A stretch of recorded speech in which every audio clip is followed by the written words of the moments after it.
আগের পর্বে আমরা দেখলাম আসাদ ঢাকায় নীলা ক্লিনিকের নতুন দায়িত্ব গ্রহণ করে ধীরে ধীরে নিজের অবস্থান আরও শক্ত করতে শুরু করেছে।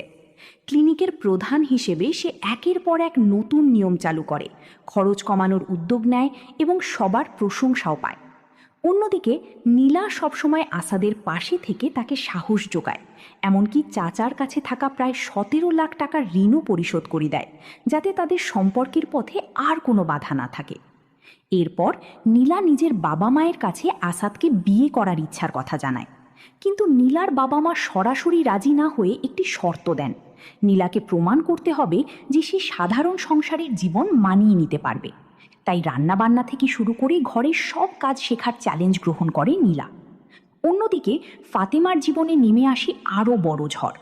আসাদ ফোনে স্পষ্ট জানিয়ে দেয় সে আর এই সংসারে ফিরতে চায় না। ফাতেমাকে তালাক দিতে চায় এবং নতুন জীবন শুরু করার সিদ্ধান্তও জানিয়ে দেয়।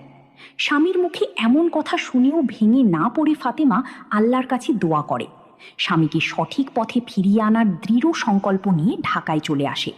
সালমা ও স্বপনের সহযোগিতায় নীলা ক্লিনিকের ঠিকানা খুঁজে বের করে সে। ক্লিনিকে এসে ফাতেমা নিজের পরিচয় গোপন করে একটি আয়ার চাকরি জোগাড় করে ফেলে। তার একটাই উদ্দেশ্য, যেভাবেই হোক আসাদকে নিজের কাছে ফিরিয়ে নেওয়া। কিন্তু ভাগ্যের নির্মম পরিহাস, প্রথম দিনই আসাদের সামনে পড়ে যায় সে। ফাতেমাকে দেখে আসাদ রাগে ফেটে পড়ে এবং সঙ্গে সঙ্গে তাকে ক্লিনিক থেকে বের করে দিতে নির্দেশ দেয়।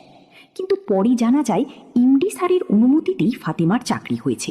তাই বাধ্য হয়ে আসাদ তাকে সহ্য করলেও মনে মনে সিদ্ধান্ত নিয়ে ফেলে যত দ্রুত সম্ভব ফাতেমাকে তালাক দিয়ে এই ঝামেলার চিরতরে ইতি টানবে।